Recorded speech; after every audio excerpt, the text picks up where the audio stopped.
Hola, en este video voy a hablar de la abstracción en la programación orientada a objetos. Primero tendríamos que hablar del paradigma, y un paradigma es un modelo a seguir como un estándar, así podríamos definir el paradigma, y hasta ahora hemos estado viendo el paradigma de la programación estructurada, en donde todo se va ejecutando de manera lineal se ejecuta todo, tomando algunas decisiones, repitiendo algunas cosas.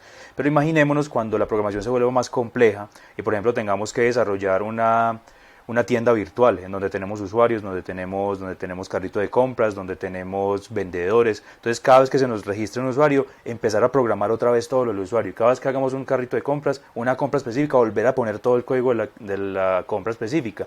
Ahí es donde nace la programación orientada a objetos, el paradigma de la programación orientada a objetos, que consiste en dividir todo el código en pequeñas unidades lógicas. Cada una de estas unidades tiene datos y tiene operaciones que se pueden hacer con esos datos o funciones que se pueden hacer con esos datos.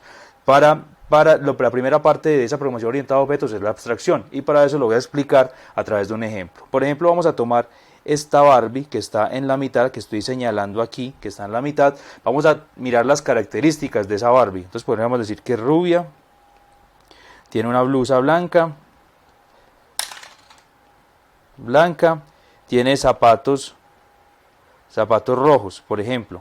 Listo, es lo que tiene. Ahora miremos, estas características de esta Barbie aplican para las demás Barbies. Mire que aquí en el ejemplo tenemos otras dos Barbies, tenemos una en la izquierda y tenemos otra en la derecha. ¿Aplicará esas características, aplican para las otras? No, ¿cierto? Porque tenemos que esta por ejemplo la de la izquierda no es rubia, no tiene blusa blanca, no tiene zapatos rojos. Mire que la otra tampoco. Entonces mire que estas características no definen todas las Barbies, no me sirven a mí para identificar una Barbie de otros objetos.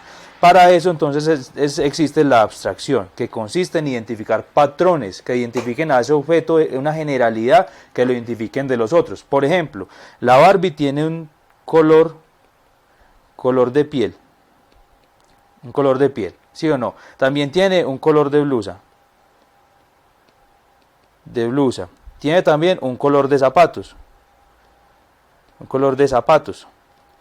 y mire que estos atributos es un estándar que yo encontré, un patrón que yo encontré, y si miramos, esas Barbies sí aplican dentro de estos atributos. Por ejemplo, todas tienen un color de piel, todas tienen un color de piel, todas tienen un color de blusa, todas tienen un color de blusa, todas tienen un color de zapatos, todas tienen un color de zapatos. E imaginemos todas las Barbies que ustedes conozcan, a ver si aplican dentro de esto. Entonces ahí ya empezamos la abstracción. Mire que lo que hicimos fue buscar atributos que me identifiquen a ese objeto de los demás y que me sirvan a mí para reconocer y poder tener ese objeto claro comparándolo con otros. Ahora, esa es la primera parte de la abstracción, definir qué datos son relevantes a la hora de identificar. A estos se les llaman atributos.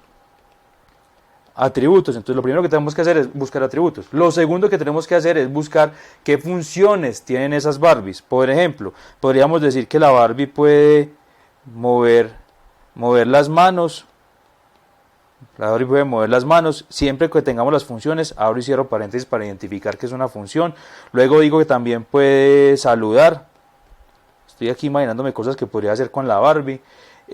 Podría caminar, abro y cierro. Estas funciones son las que pueden hacer todas las Barbies. Y mire, si tenemos por ejemplo estas tres del ejemplo, todas podrían mover la mano, todas podrían caminar y todas podrían saludar. Y si nos ponemos aquí a pensar en todas las Barbies que ustedes conocen, también pueden hacer lo mismo. A esas funciones se les llaman métodos.